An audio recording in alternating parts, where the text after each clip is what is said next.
La inteligencia artificial avanza de manera muy rápido, pero a veces nos tenemos que preguntar si avanza en el camino correcto.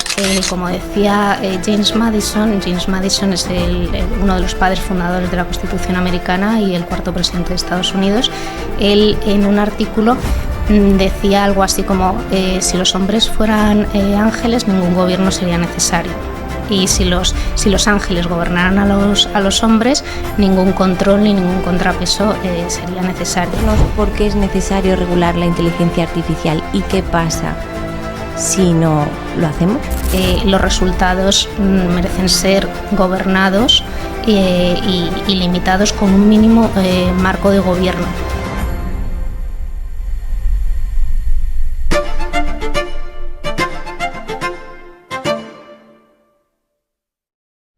Teresa, ¿qué tal? Muy bien. Estoy muy contenta de que estés aquí porque contamos contigo, con una voz muy comprometida con el tema de la ética aplicada a la tecnología. Muchas Bienvenida. Gracias. Muchas gracias por la invitación, encantada de estar aquí. Antes de entrar un poco en materia, me gustaría, para que la audiencia te conozca, si nos puedes resumir un poco a qué te dedicas en tu trabajo. Muy bien. Pues bueno, como sabes, soy abogada por vocación, desde pequeña fue mi vocación y me dedico, a día de hoy soy directora corporativa de la asesoría jurídica de Entity Data y entre mis funciones pues está tanto la secretaría del Consejo de Administración de todas las filiales del grupo como también el gobierno de la inteligencia artificial desde una perspectiva de gestión de riesgos. Solemos pensar que la inteligencia artificial está un poco asociado a tema técnico, ¿no? En general. Sí. ¿Qué crees que aporta una mirada jurista o filosófica a este ámbito? Pues creo que, coincido contigo, es verdad que está muy asociada a la parte técnica, pero esa parte técnica también necesita que de alguna manera se pongan límites y se controle de manera ordenada, sobre todo su uso. La idea no es prohibir la tecnología en sí, sino canalizar que el uso sea justo, adecuado y comprometido con los valores. Entonces, lo que aporta la mirada legal es eso, el ámbito de la gobernanza y de controlar que el uso de esa tecnología sea el correcto. La inteligencia artificial avanza de manera muy rápido, pero a veces nos tenemos que preguntar si avanza en el camino correcto. Y aquí es donde entra el marco legal y jurídico. ¿Podrías decirnos por qué es necesario regular la inteligencia artificial y qué pasa si no lo hacemos? Sí. Para mí regular la inteligencia artificial es esencial porque constituye una herramienta para garantizar que el desarrollo y el uso de esa tecnología es el adecuado, que va por el camino correcto, como tú decías. La regulación lo que te permite es identificar aquellos riesgos desconocidos. También te permite garantizar, otorgar garantías a los usuarios y consumidores de esta tecnología, garantizar que la tecnología sea explicable y, por tanto, como sabes, a veces esta tecnología se usa para tomar determinadas decisiones y, como queda en segundo plano, es posible que el usuario ni siquiera sea consciente de cómo se ha adoptado esa decisión, y eso entraña otro riesgo adicional, que esa falta de transparencia evita que los usuarios puedan en un momento dado reclamar o pedir responsabilidades a aquellos que hayan cometido pues, en un momento dado una decisión incorrecta, ¿no? Entonces la regulación te permite distribuir las responsabilidades y saber a quién en un momento dado puedes acudir para reclamar algún derecho. Y lo que pasaría si no se regula es que podemos sistematizar determinados sesgos en nuestra sociedad y crearíamos una sociedad bastante más injusta. Claro, lo que tú has dicho, que existen muchísimos riesgos si no se aplican las regulaciones. Pero claro, a veces esos riesgos nadie los ve hasta que no ocurre algo. ¿Tú has visto o nos podrías decir ejemplos un poco más concretos de qué ocurre si no está aplicada o qué consecuencias puede tener la no aplicación de la regulación? Sí, A día de hoy ya existen bastantes casos documentados en los que se ve claramente las consecuencias de esa falta de regulación. Un ejemplo súper conocido es en el que se aplicaron algoritmos que sistematizaron determinados sesgos de identificación que desfavorecían a un determinado sector de la población. En este caso era la población negra. Se utilizó en un sistema de vigilancia y eso conllevó a detenciones injustificadas y a errores que conllevaron pues, a procesos judiciales largos y costosos. O sea, ese algoritmo, digamos que decía que eran peor las personas negras. Sí, eso es. Y les identificaba como criminales, por ejemplo, y claro, pues esas personas sufrieron detenciones ilegales. Ese es un ejemplo. Otro ejemplo es el chatbots mal diseñados que dieron respuestas erróneas o incluso algunos comentarios inapropiados, ¿no? Afectando a la reputación de las compañías, incluso a la confianza en los canales digitales, ¿no?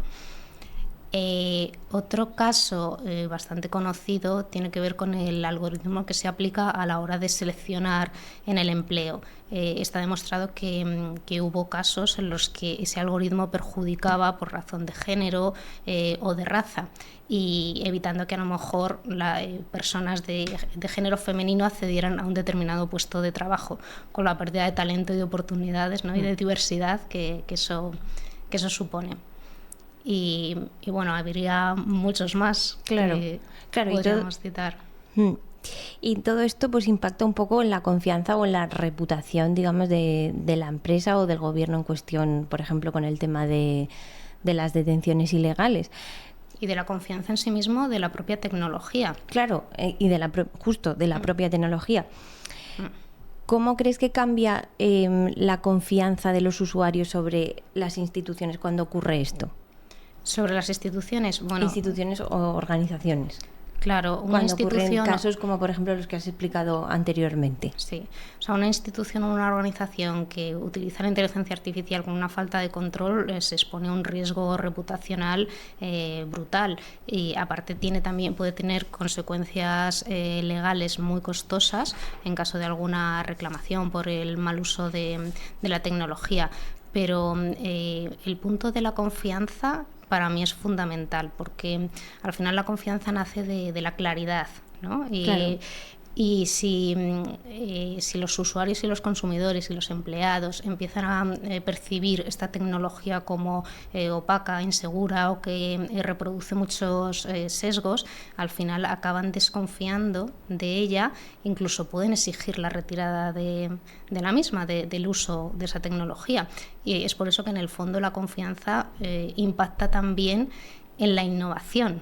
Si no hay confianza, es muy difícil que podamos conseguir que la gente vea con buenos ojos y adopte esta tecnología con confianza.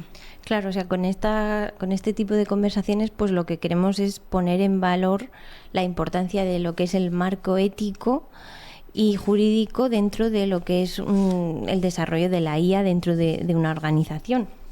Pero claro, regular no es suficiente.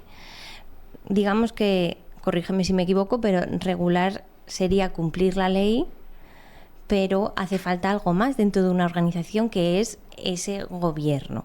¿Nos puedes traducir qué significa gobernar la IA?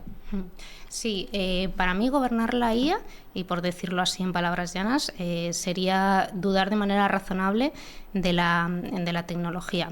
En mi opinión, partiendo de la idea de que la tecnología no es perfecta ni necesariamente fiable, es importante cuestionarla, criticarla. Y esta idea tiene mucho que ver y conecta directamente con el pensamiento clásico de gobierno. Como decía James Madison es uno de los padres fundadores de la Constitución americana y el cuarto presidente de Estados Unidos. Él, en un artículo, decía algo así como si los hombres fueran ángeles, ningún gobierno sería necesario. Y si los ángeles gobernaran a los hombres, ningún control ni ningún contrapeso sería necesario. Si eso lo lleváramos a nuestros días, ¿no? y a la inteligencia artificial, y dijéramos algo así como si la inteligencia artificial fuera un ser divino, infalible, sin sesgos, ningún gobierno sería necesario, pero lo cierto es que no lo es. La inteligencia artificial está entrenada por nuestros datos, que al final recogen nuestras imperfecciones, nuestros sesgos, nuestras miradas sesgadas, ¿no? Entonces los resultados merecen ser gobernados y limitados con un mínimo marco de gobierno. Y digo mínimo porque tampoco tiene que ser algo muy sofisticado. En realidad, un sencillo pero eficiente marco de gobierno que asegure que el uso es ético, alineado con nuestros valores, que distribuye bien las responsabilidades y que sobre todo pone el foco no solo en los riesgos sino también en las oportunidades, creo que impulsa la innovación y tiene mucho sentido, y es ahí donde el gobierno es donde más sentido tiene. Claro, pero no solo que la IA si fuera un ángel, sino que los hombres, bueno, la raza humana también no son ángeles. Claro. Sí. Por eso, como decía Madison, si los hombres no son ángeles y necesitan un gobierno, pues los algoritmos tampoco lo son.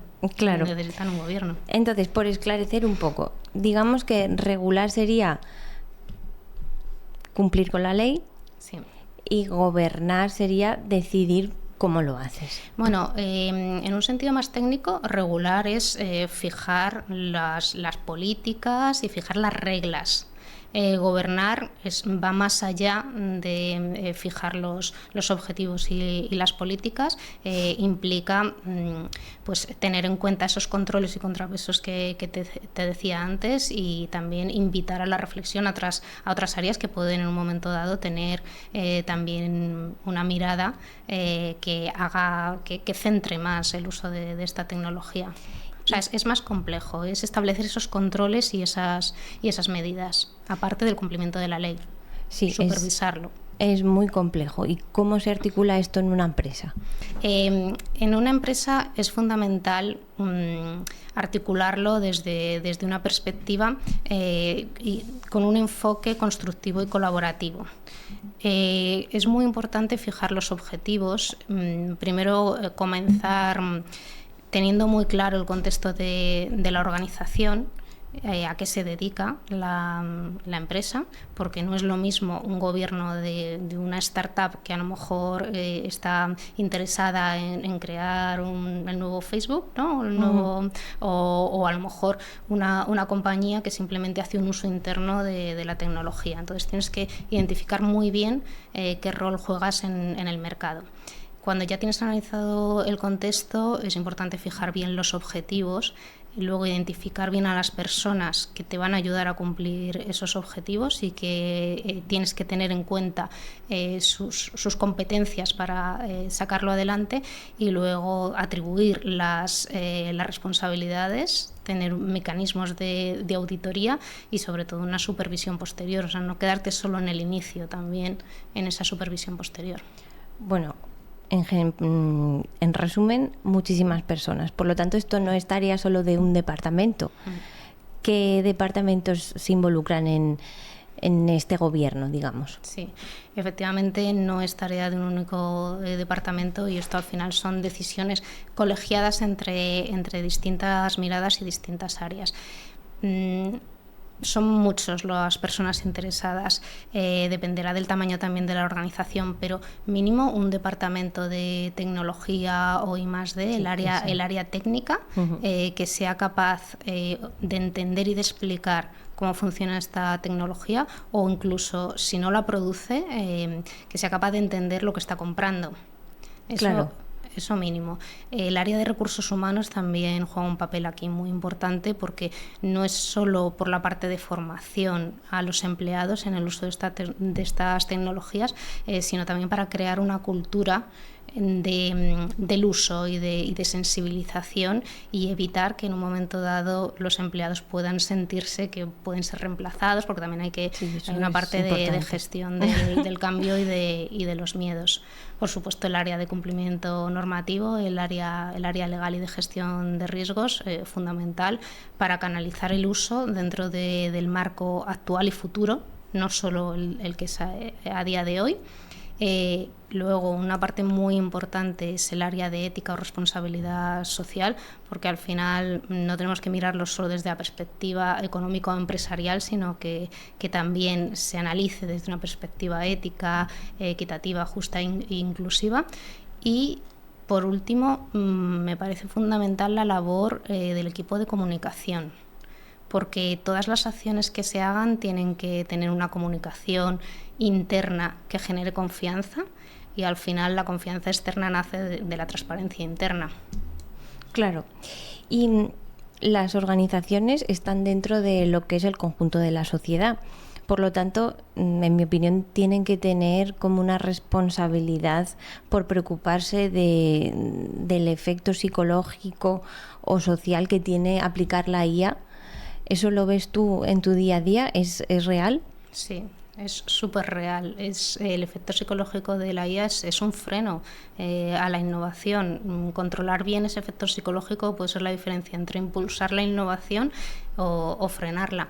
A nivel compañías es muy importante el impacto que puede tener a nivel laboral, porque existe ese miedo, es un miedo real, el miedo a la tecnología, y ese miedo solo se vence con el conocimiento, con la formación, que las personas entiendan que la tecnología no va a hacer perder su rol dentro del sistema, sino que probablemente les va a ayudar a amplificarlo y ver la parte positiva del uso de esa tecnología.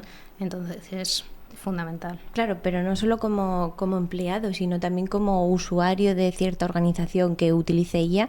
También, si tú sabes que esa organización pues tiene unos marcos éticos justos y que no tienen sesgo y demás, te da cierta confianza hacia la organización. Sí.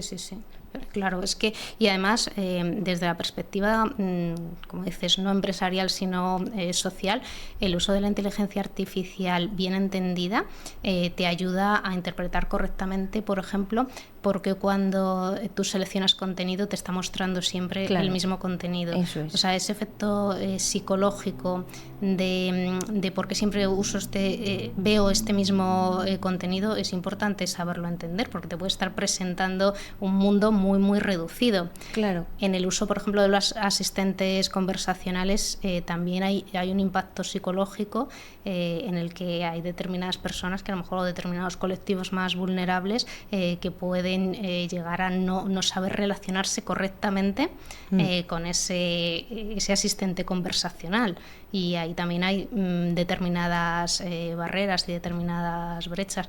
Imagínate, por ejemplo, también el efecto psicológico que hubiera tenido en la pandemia. Si hubiéramos tenido ChatGPT, quizá mucha gente que en un momento dado se sentía sola o a lo mejor se sentía desinformada, podía haber tenido un acceso a esa información, o incluso los médicos podían haber diagnosticado más rápido. Claro. O podía haber tenido un impacto social y psicológico muy relevante.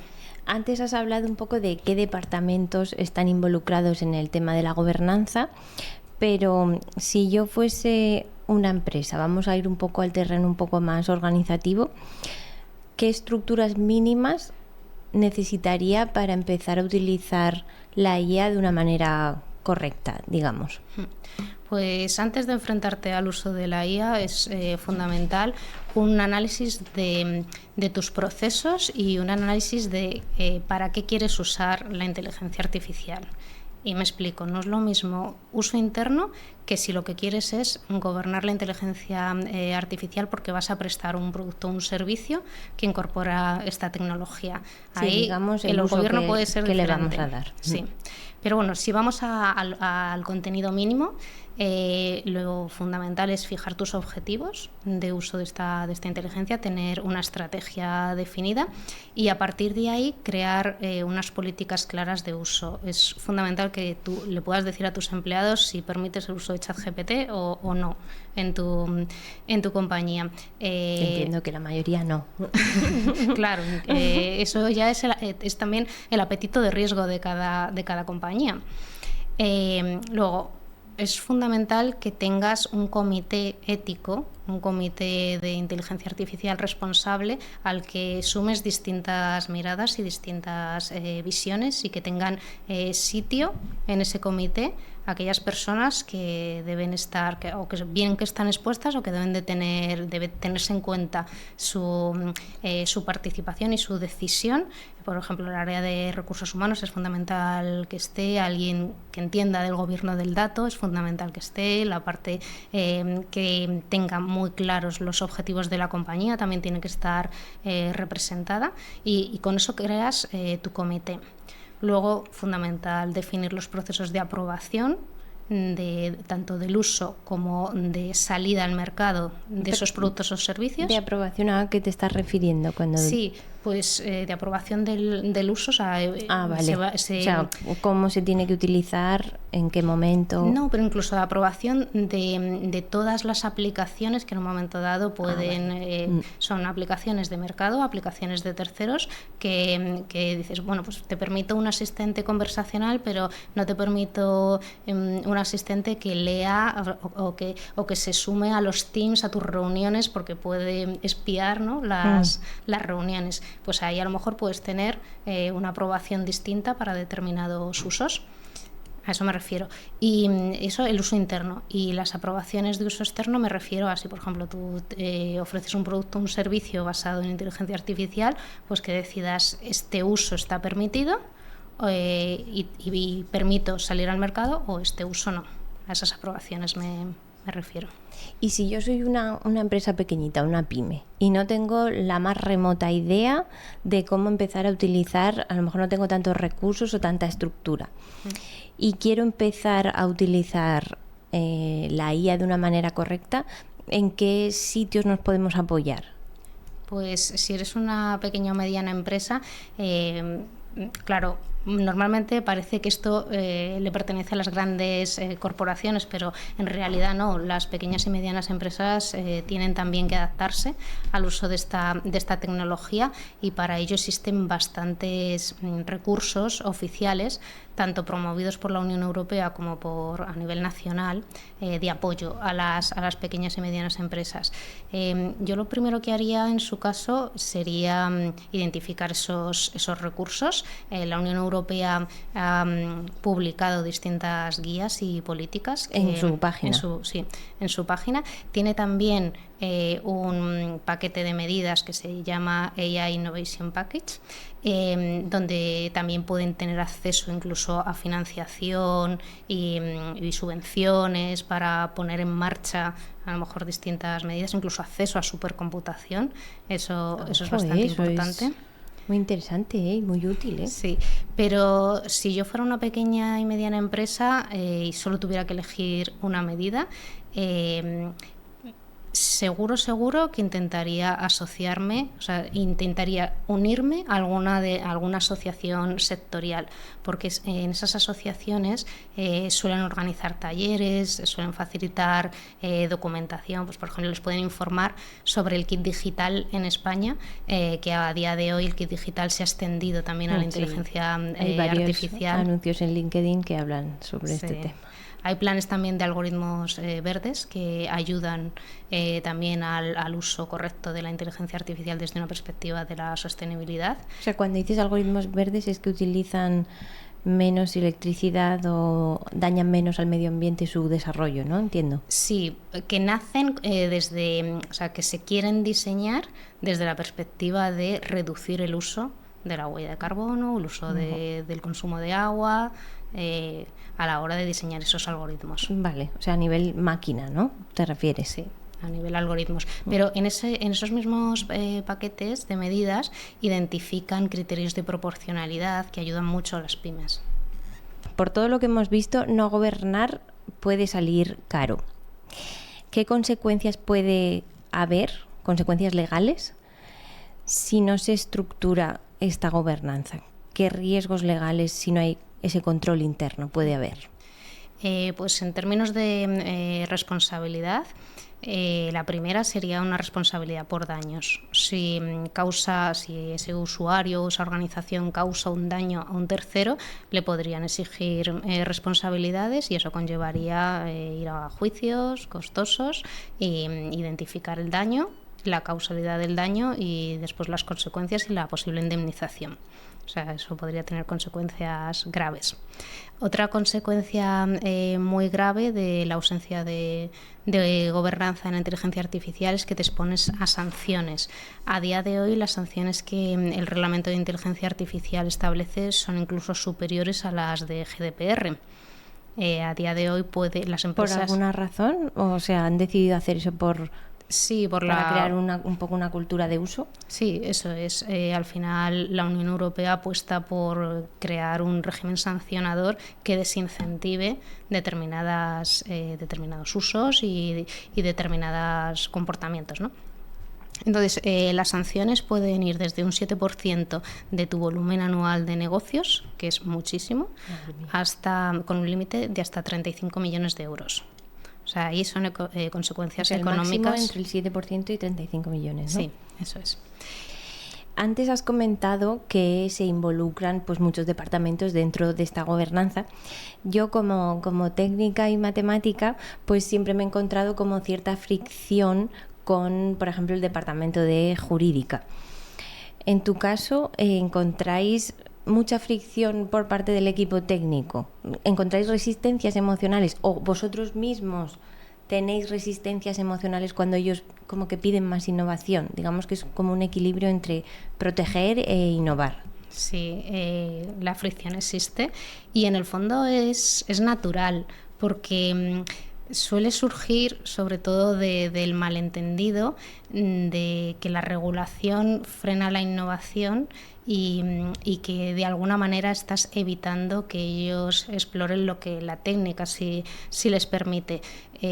Pero eso en realidad la manera un poco de equilibrarlo es con relaciones de confianza entre los equipos técnicos y los equipos legales y creando una cultura de prevención y de sensibilización en este tema, porque muchas veces cuando conocen que la gobernanza que proponemos no es burocracia, al final lo que les estamos proponiendo son medidas que en un momento dado les va a ayudar incluso a vender mejor al cliente, porque es una inteligencia artificial responsable y que ha pasado los determinados filtros para garantizar que ni tiene sesgos ni va a hacer ningún daño, ¿no? Claro.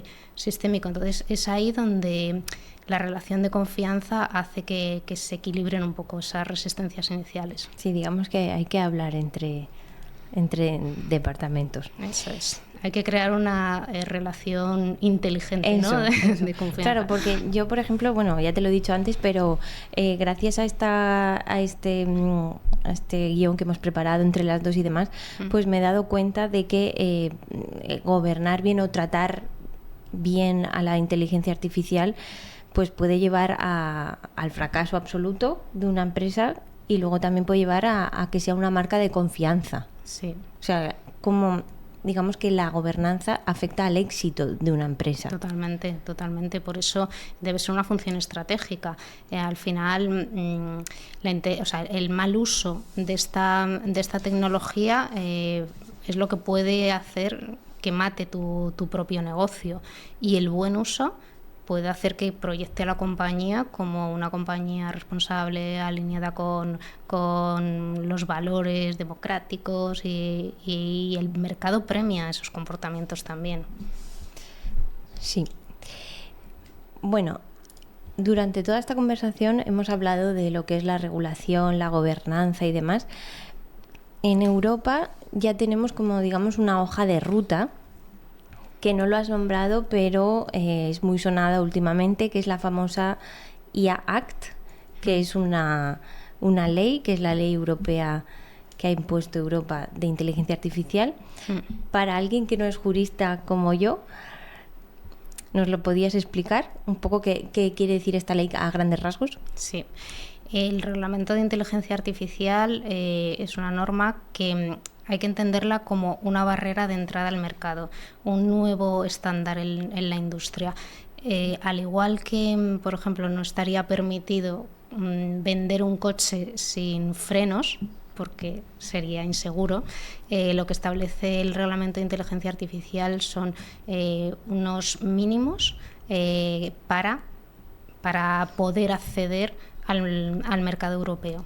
Establece diferentes niveles de riesgo, desde el riesgo mínimo hasta el inaceptable, y en función de esos riesgos exige mayores o menores obligaciones. Al final lo que hace es que el uso de esa tecnología esté alineada con los valores democráticos europeos. Y esto es obligado para todas las empresas que utilicen inteligencia artificial, y han dejado como un margen de uso. Ponemos la ley, pero para que os vayáis adaptando, a lo mejor os dejo 1 año, 2 años. ¿Han dejado algún tipo de margen? Sí, 2 años. La ley, el reglamento se publicó el año pasado, el 2 de agosto de 2024, y despliega efectos durante 2 años en diferentes puntos. Unas primeras obligaciones el 2 de febrero, otras entran en vigor el 2 de agosto de 2025, otras el 2 de febrero. O sea, van de 2026, escalando, ¿no? Sí. Poco a poco. Sí. Y las primeras obligaciones que entraron en vigor tenían mucho que ver con lo que llaman alfabetización de la inteligencia artificial, hacer conscientes a las personas que están expuestas a esta tecnología sobre los riesgos y conocer mejor, ¿no? La tecnología. Claro. Y las siguientes tienen más que ver con los sistemas de alto riesgo. Y los distintos sistemas entiendo que aplican al ámbito de la empresa. Por ejemplo, no es lo mismo el uso de la inteligencia artificial en un banco que, por ejemplo, en una sanidad. Claro. Entiendo que esa clasificación de riesgos va en función de a lo que se dedica la empresa, claro. ¿no? Sí, al final esta tecnología impacta en la toma de decisiones, y no es lo mismo una toma de decisiones, un proceso de selección, porque afecta directamente a tu vida, quedarte, claro, que te descarten por tu género, tu raza o tu código postal, pues al final es algo que impacta en tu vida, o que te descarten de un proceso de financiación, no te concedan un préstamo, o en el sector de justicia, por ejemplo, en la educación, hay determinados sectores, el financiero, la selección de empleo, justicia, universidades, que, claro, esos están especialmente protegidos. O sea, a día de hoy, yo si voy a un banco a que me concedan un préstamo y me lo deniegan, yo tengo derecho a pedirle al banco a que me diga por qué me ha denegado el préstamo, en particular si ha utilizado un algoritmo, por qué se ha denegado o cuál es la explicabilidad de ese algoritmo, ¿no? Claro. O sea, tengo ese derecho de hacerlo, ¿no? Sí. Claro, pero ya sabes que la inteligencia artificial en ese caso puede actuar en un segundo plano, de ahí que sea tan importante proteger, imponer y obligar que ese algoritmo sea explicable, que al usuario o al consumidor, cuando se enfrenta a solicitar un crédito, pueda pedir esas explicaciones. Va a ser un humano el que me va a conceder, va a hacer el análisis de riesgos, va a ser una máquina, pero además va a haber una supervisión humana que en un momento dado pueda corregir el sesgo de la máquina. Eso es lo que puedes pedir antes, incluso después de que te lo hayan concedido. Antes has comentado al inicio de la conversación como una serie de casos donde has explicado las consecuencias que han tenido, pues el mal uso de la inteligencia artificial. Esto que has comentado de que a los negros les parecían más criminales a los algoritmos, etcétera. Esto mayoritariamente ha ocurrido en Estados Unidos. Entonces, siempre se comparan, ¿no?, las dos regulaciones, la parte de Europa con la laxitud, digamos, que tiene Estados Unidos. ¿Cómo ves tú el enfoque europeo versus el enfoque estadounidense?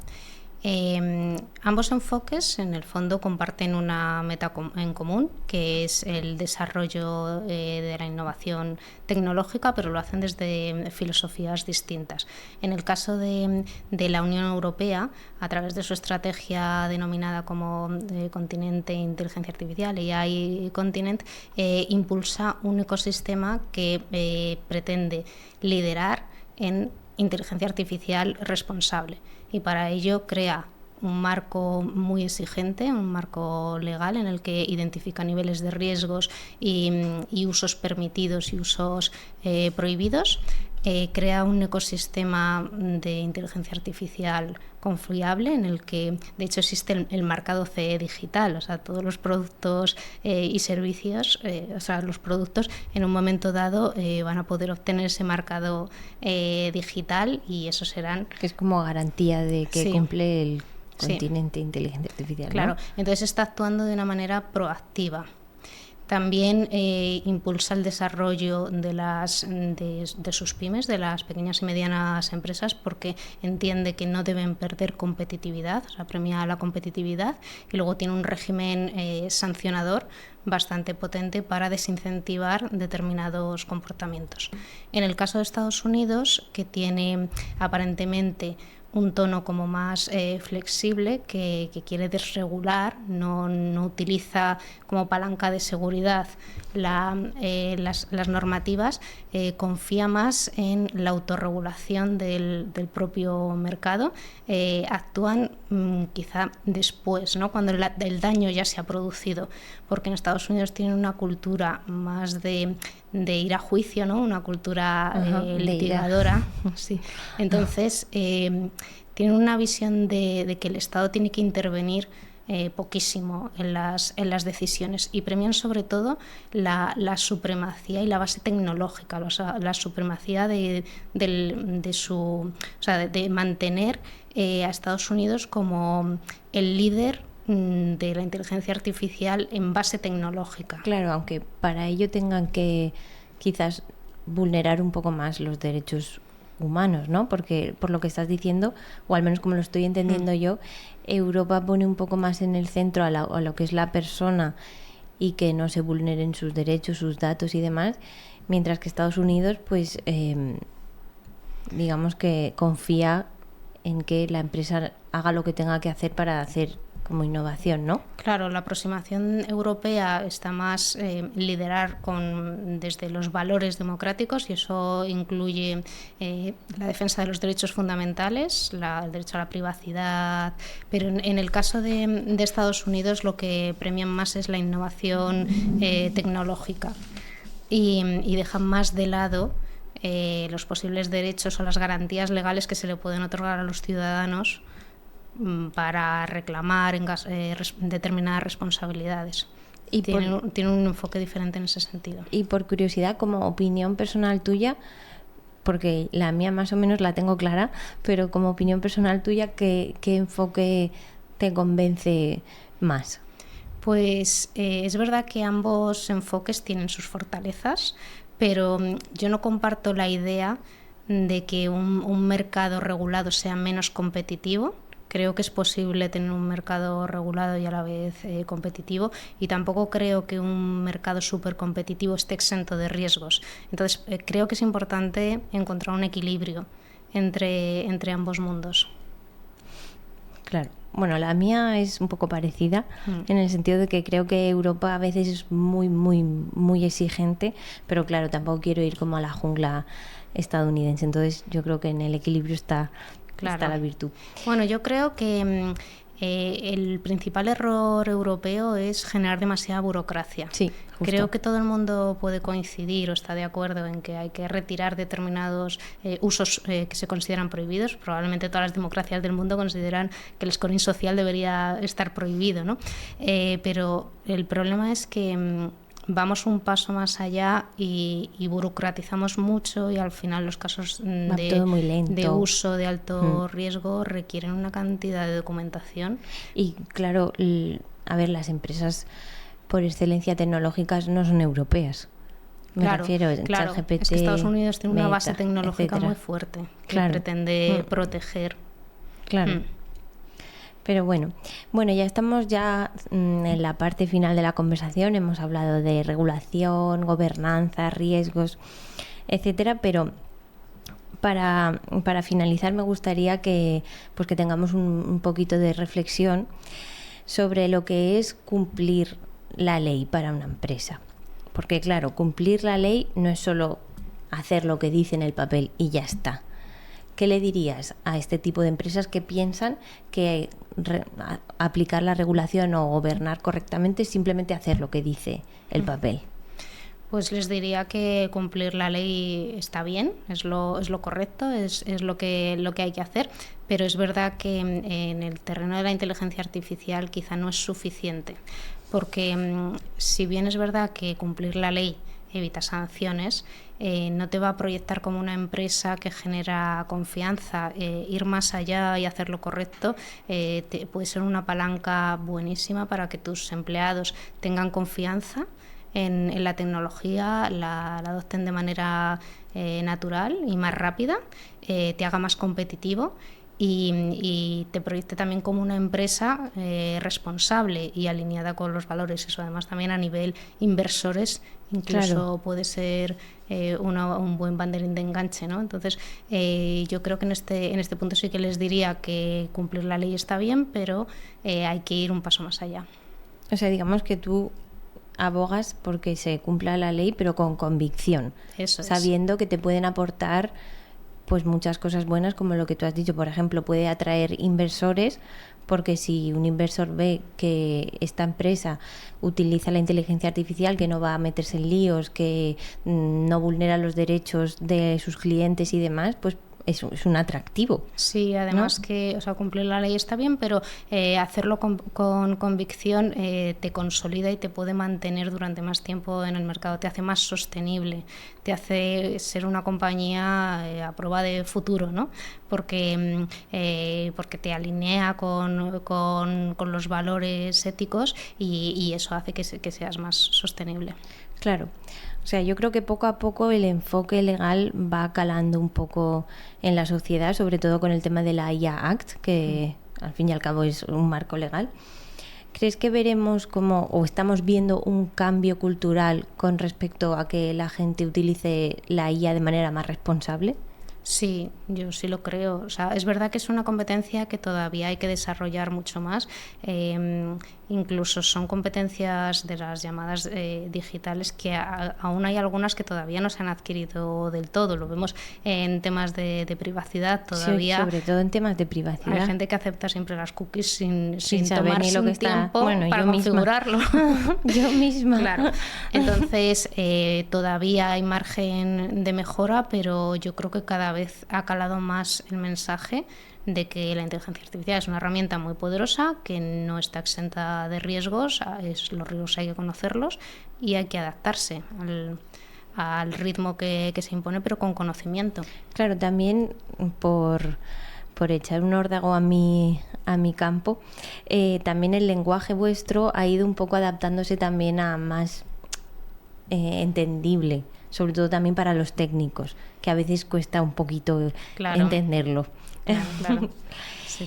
Y bueno, ¿qué es para ti hacer lo correcto, actuar bien en inteligencia artificial? Pues bueno, lo hemos ido comentando antes también, es incorporar la mirada humana al uso de esa inteligencia artificial, y con mirada humana me refiero al impacto que tiene el uso de esta herramienta. O sea, tengo que preguntarme no solo si lo estoy haciendo legalmente, sino debo hacerlo de esta manera. O sea, debo usar esta herramienta que a lo mejor la ley en un momento dado me lo puede permitir, pero tengo otras vías alternativas que a lo mejor hacen que consuma menos, o sea, que se consuma menos huella de carbono, por ejemplo, porque la inteligencia artificial consume mucho. Entonces, identificar y conocer bien cuándo debo usarla y cuándo no debo usarla, porque haya otras alternativas menos que impacten menos negativamente. Por ejemplo, en el caso de la huella de carbono, ese sería un ejemplo. Claro. Y tú como jurista que se dedica al ámbito de la IA, entre otras cosas, que en el momento en el que estamos, ¿hay algo que te ilusione y que te inquiete a la vez? Que digas, vamos a ir hacia esto, mi campo va a evolucionar de esta manera, o al revés. también, que tu campo evolucione de esta manera que no te guste. Claro. Hombre, se habla mucho del impacto que va a tener en determinadas profesiones, ¿no? El uso de la inteligencia artificial, pero yo sí veo, o sea, sí tengo una visión optimista de incorporar esta herramienta en nuestras vidas. Yo creo que estamos viviendo de alguna manera un momento histórico. La inteligencia artificial te permite evitar o romper muchas barreras de conocimiento humano.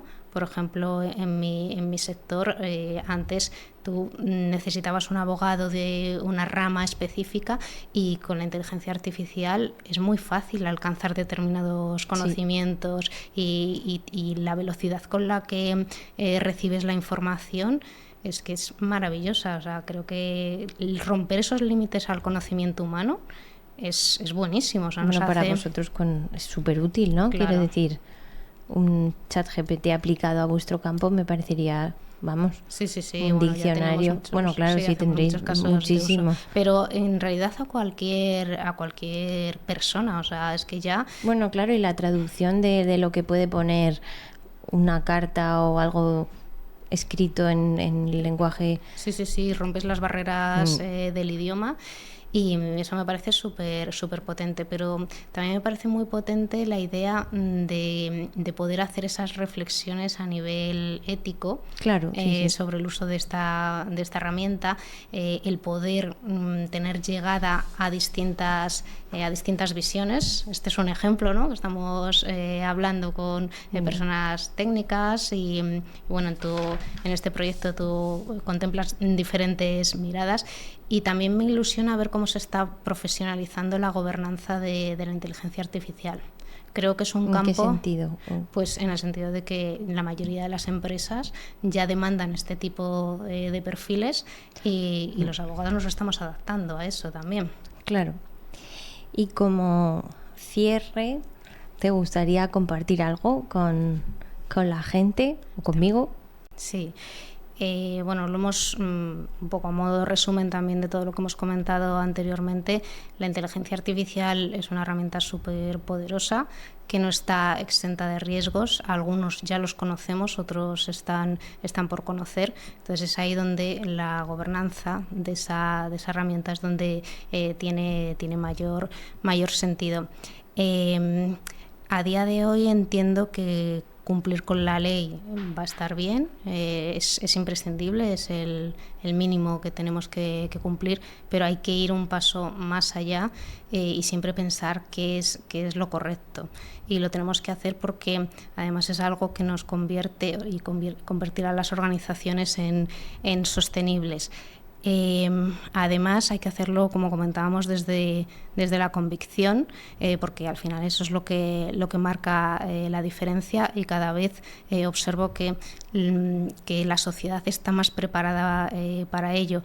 La inteligencia artificial no debemos verla solo como una herramienta que va a definir procesos o productos o servicios, sino que va a definir la sociedad en la que vamos a vivir. Sí. De hecho, por ponerte un ejemplo, a nivel regulación, hace poco se decidió incorporar dentro de la ley del Big Beautiful Bill una previsión de prohibir la regulación de la inteligencia artificial en los próximos 10 años. Imagínate no permitir que los ciudadanos pudieran en un momento dado estar protegidos. Eso en Estados Unidos. Eso en Estados Unidos, sí. Y sin embargo finalmente no se aprobó, porque hasta el sector más tecnológico entiende que no podemos avanzar a ciegas. Y es por eso que yo creo que la regulación tiene sentido si la hacemos desde la convicción, y la hacemos porque sabemos que, no porque sea obligatorio por miedo a sanciones, sino porque es importante, porque va a definir nuestra sociedad y por tanto nos lo merecemos, merece el momento histórico que vivimos, y sobre todo lo tenemos que hacer por nosotros y por los que están por venir, por las generaciones futuras. Claro.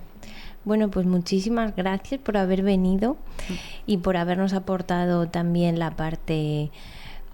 visión legal, y sobre todo que va acompañado de una visión humana que ya te lo he dicho antes, que he aprendido bastante haciendo el guión contigo. Y nada, ya pues seguro que vas a ayudar con tu divulgación a que la gente utilice la IA de una manera más justa, bueno, aunque ya lo estás haciendo. Y nada, que otra vez que muchísimas gracias por venir. Nada, gracias a ti por permitirme aportar mi granito de arena a tu proyecto.